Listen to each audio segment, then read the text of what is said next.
Hindi tayo magtataka kung yung Committee on Justice ay i-recommend nila ang existence ng probable cause. Sapagkat sabi natin, yan naman moro-moro lang yan. Talagang ang script nila, tanggalin sa posisyon si Presidente Sara at i-disqualify bilang kandidato sa 2028. Inaprubahan ng Kamara de Representantes ang impeachment laban kay Vice President Sara Duterte matapos bumoto ang 157 mambabatas pabor dito habang 25 naman ang tumutol. Kabilang sa mga reklamo laban sa Vice Presidente ang umano'y maling paggamit ng confidential funds, hindi may paliwanag na yaman at umano'y bantang pagpatay kina Pangulong Ferdinand Marcos Jr., First Lady Liza Araneta Marcos at dating Speaker Martin Romualdez. Dadalhin na ngayon sa Senado ang Articles of Impeachment kung saan magsisilbing impeachment court ang mga senador. Kailangan ng dalawang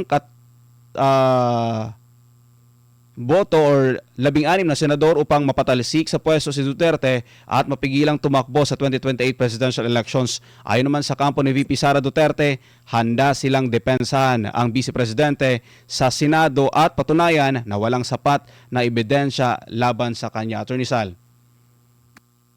Ano ba yung gusto mo malaman? Wala ka pang tanong.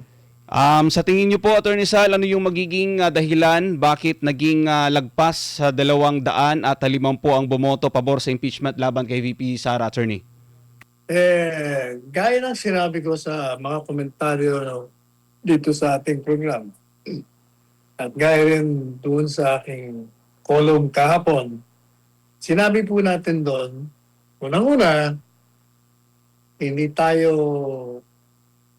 magtataka kung yung Committee on Justice ay i-recommend nila ang existence ng probable cause. Sapagkat sabi natin, yan naman moro-moro lang yan. Talagang ang script nila, tanggalin sa posisyon si Presidente Sara at i-disqualify bilang kandidato sa 2028. Sinabi rin mo natin na pagdating sa plenaryo, sigurado makukuha nila 1/3. Pero ang sabi po natin, yung kanilang target na 243, mukhang mahirapan sila. Maliban, very clear yung sinabi ko, unless maliban na lang kung merong mga ibang konsiderasyon na dahilan upang yung mga hindi naniniwala sa impeachment, bumoto pa rin ng yes. Kasi Sabado pa lang pinag-uusapan kalat na. At merong mga kongresista na inamin na meron ngang alok. At ang balita noon, ng Sabado pa, hanggang Linggo kasagsagan, meron daw pong alok na 20 milyon, 20 million pesos in cash ang ibibigay karaka-raka doon sa mga bumoto ng yes sa impeachment at meron pang pangakong 200 million infrastructure. Kaya sabi natin, kung ito ay totoo, ay hindi po pwede talagang lalampas doon sa dating 214 votes nung nakaraang impeachment. Sapagkat nangyari na, baka nga.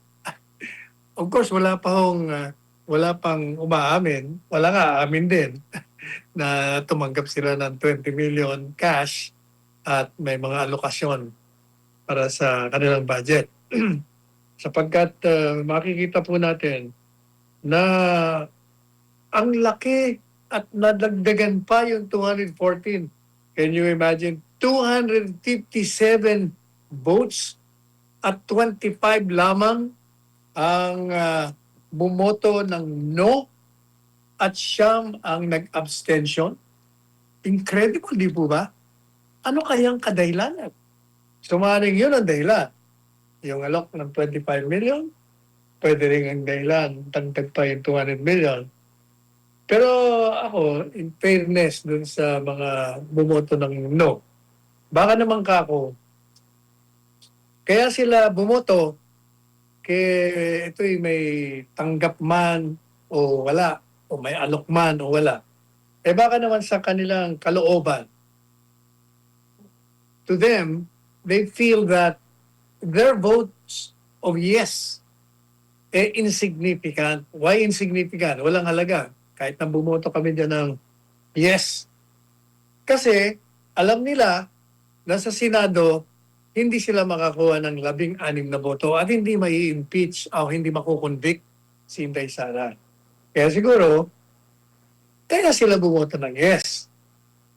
Ang iba naman, alam natin na by next year, karamihan dyan sa bumoto ng yes, kung hindi man lahat, magbabalik rin yan. Sigurado susuportahan si Inday Sara pag yan ay naabsuelto na at kandidato na sa Panguluhan sa 2028.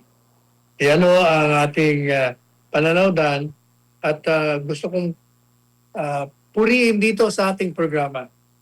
Ang dalawang babae na kongresista, dalawang babaeng kongresista dyan sa Bohol, nakasama doon sa 25 lamang na bumotong kontra sa impeachment. Pinanindigan po nila kahit na alam nila na merong mga ayudang darating, kahit na alam nila na maaaring pahirapan sila pagdating sa mga kaso. Kasi ngayon, kinakasuhan lang lahat ng kumukontra, di ba? Lalo-lalo na yung mga talagang kalaban nila, pusakan lang kalaban nila sa politika.